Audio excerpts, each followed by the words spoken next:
Hello teacups, what's brewing? Welcome back. How are you? I recently put a question out on my community page, and I also stuck it on my other channel and on Twitter so that everyone would get a chance to see it, depending on where you come in from. Because I frequently get asked questions about working abroad and about why I'm here and all of these things. So I decided, and it's probably going to end up being a series now, but I decided to just ask the question, collect all the answers up, and see if I could answer a few of them on camera for you. So I've got all the questions that I was asked into roughly 3 categories. The first is more personal, kind of the adapting emotionally and all of that, and the motivations I have and things like that, things that relate to me but could be different for everyone. I've got probably a video on the more practical concerns, kind of getting here, living here, working here, and particular questions relating to that. And then probably the third video in the series will just be on money, finances, that kind of thing. And hopefully that should cover everything. So I don't have these in any particular order. I was just going through the list and putting it into whatever category it needed to go into. Oh, I'm coughing a little bit today, you guys, so you're getting all the cuts. So the first question I have here is, what made you decide to work abroad? And there is a secondary question of, did you decide to do it right after school?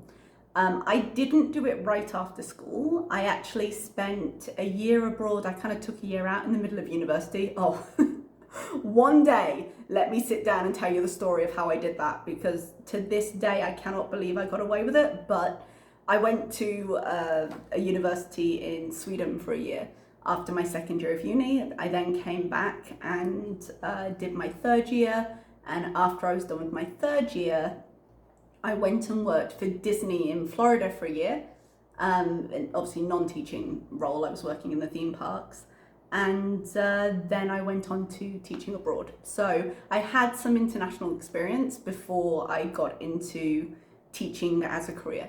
Initially, my reason for working abroad was it was just a way to stay in the country for longer.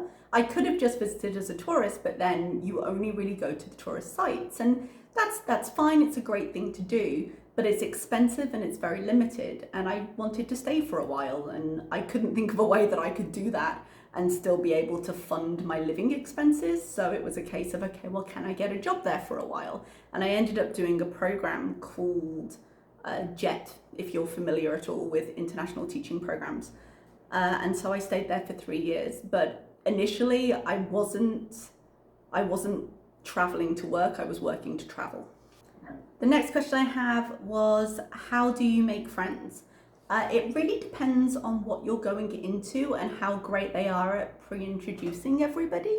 When I first went with the JET program, JET was a really well thought of program. It was quite competitive to get into at the time. They have changed some of the parameters of kind of the reimbursement and things. So I don't know if it still is, but it had a very good reputation at the time I did it.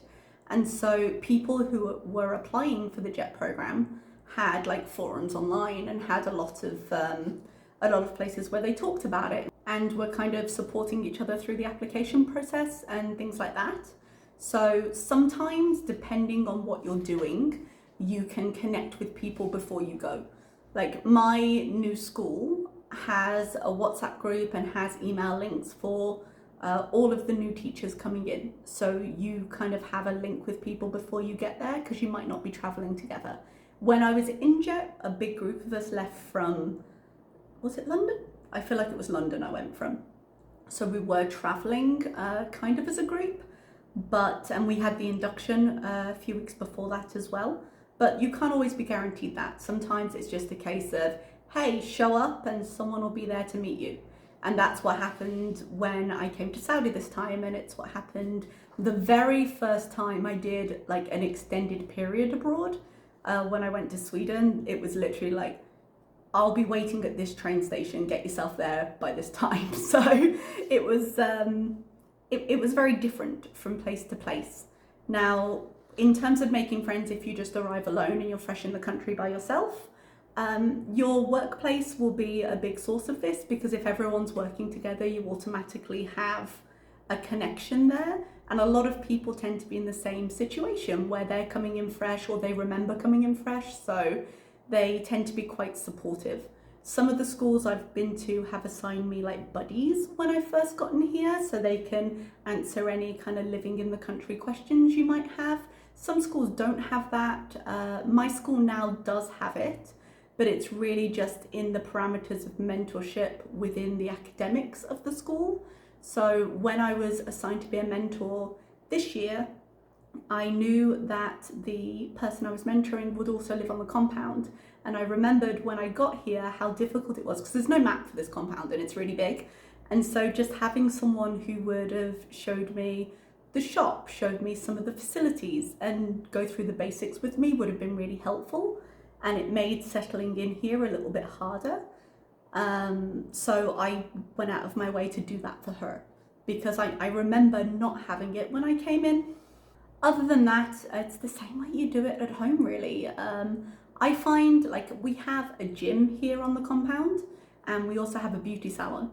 And so going to places regularly like that, you tend to get on kind of nodding terms with a lot of people locally that will start to recognize you. And then that tends to be an opening to, like, you know, saying hi, getting to know people. Because it can be hard to break into new groups if you just don't know anyone. You don't want to walk up and just introduce yourself. So really going out to places like public spots and becoming more familiar to people is a good way to do that. The next question I have here is, how long do you stay? How long until it feels like home? Two separate questions, I think, but how long do you stay? Usually I'm in a placement for 2 to 3 years, but it really depends on both me and the school. It's a lot more usual now to have a 2-year contract initially. When I first started in teaching abroad, they would go for 1-year contracts, but now with the cost of getting everyone here, with the just the work it usually takes to get you in place, they prefer to have a guarantee of 2 years. Now, there are still people who do midnight flights and just run off into the world and don't come back. But as I've gotten more established in my career and started working in better places, it's become less regular. I have been in my current job for 3 years. I was in Japan for 3 years. I was in my other placements, I want to say two for all of the others. So it really just depends how you jive with a school and how you jive with a country, because it is possible to get burnt out. Yeah? And assuming that the school wants to keep you, I've been in the fortunate position that all the schools I've worked at have said, you know, open door if you ever want to come back, because I tend to conduct myself fairly professionally with how I interact with them. But the more you give them shit, the less likely they are to want to help you, you know? But generally speaking, if you're behaving fine and they're behaving fine, there's no reason to have a problem. But you can get burnt out on a country and you can get burnt out on a school environment, and sometimes it's a mixture of both. Sometimes you've enjoyed your time, but you're just ready for something new. It kind of depends where you are mentally with that. I'm at a point now where I think it would be nice to kind of stay with a school for a while and develop, and I was kind of hoping that's what I would get here, but unfortunately how the organisation of the school has gone and how I see it going, I don't see it as a really long-term prospect anymore. But they do have a number of teachers that have left before and then come back, so I could be wrong, but I'm very much looking forward to the new place, and hopefully it's somewhere I'll be able to settle and just grow internally within the school, you know, instead of moving around so much. How long until it feels like home is something that's really hard to answer, because like I say, sometimes you just gel with a place and sometimes you don't. When I was working in Indonesia, the people I worked with were lovely, but I hated the city I was in. And I wouldn't have stayed there long term. I couldn't have. I did my contract, but I was like, we're done. So it really has so many factors, it's hard to say. But as I say, there are things you can do to settle in quicker. Something really simple I do is just decorating my apartment. They usually come furnished, but if you want to settle in, make the space your own. And then that just, if you like going back to where you live, it just relaxes you a bit more. It makes it easier to function on other levels. making the effort to go out and meet people. I'm generally not a hugely social person. I'm not antisocial, but it seems weird to say this as I sit here on YouTube, but I'm more introverted than you would think. So I can take people for a certain amount of time and then I need to close the door and fill that bucket back up. You know, whereas some people thrive on having other people around, and it's okay for both types of people if you go abroad, but it means that I have to make a bit more of an effort when it's like, okay, well, let's go out. I might not feel like going out, but I know that I don't want to isolate myself when I first get to a new place, and I want to establish a social circle of my own. So sometimes you just make the effort when you don't always feel like it, because it's better for you long term. What does your family think? They're fine with it. My family have never been a problem with it. I think the very first time, because I kind of blindsided my dad with it a little bit. I think he was the first one. My mom was like, oh yeah, really? My dad just went, no, because I was at university and I'd gone to see my international coordinator. I was like, hey, so you can go. Again, it's a funny long story about my time in Sweden, but I basically called my dad and I went, Dad, and this was out of nowhere because I'd kind of made this decision on my own. What I tend to do with my decision making, I'm not impulsive, I think things through, but I'm also not scared to make a decision quickly. So I called him and I was basically like, Dad, how do you feel about me living in Sweden for a year? And he kind of went, no. And then he stopped for a second and went, seriously though, it's fine. You know, so they haven't given me any trouble really. Just sometimes the shock is like, sorry, you want a what? Sometimes when I'm looking for new places, but I'm looking at the job, not the place for the most part. But sometimes I'll just throw out a name of a country and I'll be like, that sounds cool. And they're like, what do you mean you want to go live there? Why? And I'm like, but why not? Because it's something people don't usually go do. And like there was a school in, where was it? Kazakhstan? Siberia? There was a couple of places that were just like, you want to what? And I'm glad I didn't now, because, you know, the war and everything. But sometimes somewhere unusual pops up with a job opportunity and I think, that sounds cool.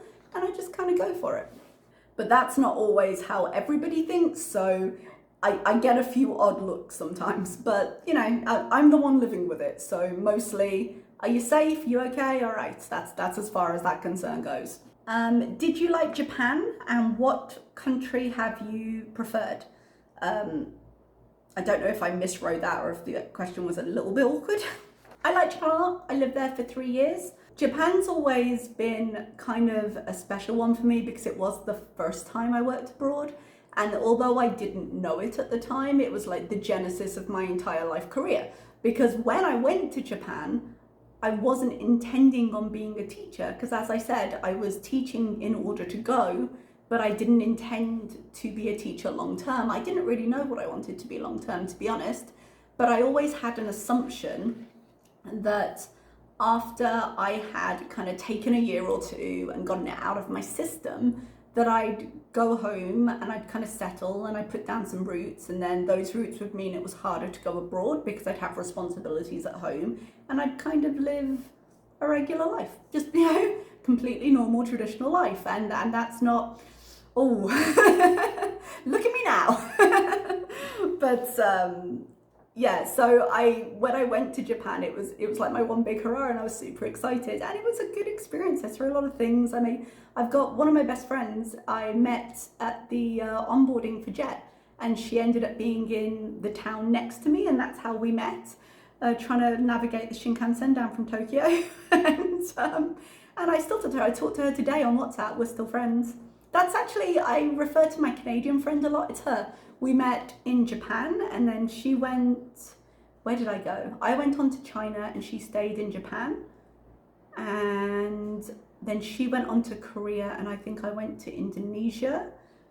And then when I was in Indonesia, she went to Malaysia. Like we're never quite in the same country since then, but we've been good friends ever since. Japan was interesting in some ways because I feel like Japan has a lot of stereotypes, like being very, very technologically advanced, for example. And I always found it really funny because if you're in the center of like the electronics district in Osaka, if you're in the central area of Tokyo, yes, you get a lot of that stuff. But when you live out in the Inaka being the countryside, things aren't quite as advanced in that sense. So you have a lot of like, oh, I've got to fax this document and things like that. So I don't know, I had a fun time. The school I was in was nice. The people were very nice. They very much do things the way they do them though. So you have to be, you know that old saying, the squeaky wheel gets the grease? Well, in Japan, the nail that stands up gets hammered down. So you just have to be aware and respectful of that, but really lovely country, very friendly people. Oh, I forgot there was a second part to this. What country have you preferred? I don't really have a preference. Like I say, Indonesia was quite hard for me, but there's been value in everything that I have done, which has always been a great thing for me, because aside from Japan, and this is what I was starting to say earlier, aside from Japan, I don't really go and say, I want to visit this country. I say, okay, I want to do this job because it gives me this. So this gives me management experience. This gives me experience with this curriculum or this age group or this thing. And so long as I do that, and because I don't really mind where I go, but so long as I do that, it means there's always something to be learned from a position, even if what I'm learning is, oh, I actually don't want this. And that's happened to me a couple of times, and that's just as valuable. Realizing that what you thought you wanted is maybe not what you want, and where your priorities are, that's part of kind of getting older in any career and getting more established in any career, but kind of realizing what you actually want from a position and what you're willing to tolerate from a position and what you're not willing to tolerate from a position, where you'll be happy and where you won't be, makes you a lot more flexible, because if you know kind of your needs, your wants, your musts, then you can apply that to any country and figure out if you're going to be okay. And the final question I have is, do you feel unsafe traveling? No, not really. I mean, where I've been hasn't particularly been unsafe. I've lived in America, Sweden, China a couple of times. I've lived in Indonesia, Japan, and now Saudi Arabia. So generally speaking, the positions you're in pay you well enough that you're not anywhere particularly dodgy. So there's a built-in security with that. Sometimes you're living on campus, so you don't really have to worry about security that way. Sometimes you're not, but like I said, you're in a decent enough area that it doesn't matter. I do have a certain amount of privilege in the positions I have, and that does protect me to a certain extent. But there is also a measure of be sensible with your own personal safety, and if you are, you should be okay. All right, I think that's about it for this video. Like I said, the second video in this series should be more on the practical concerns. I've had questions about qualifications and visas and some other day-to-day life questions that I'll probably answer there. So thank you so much for listening. I hope you enjoyed the video, and I will see you next time. Bye-bye.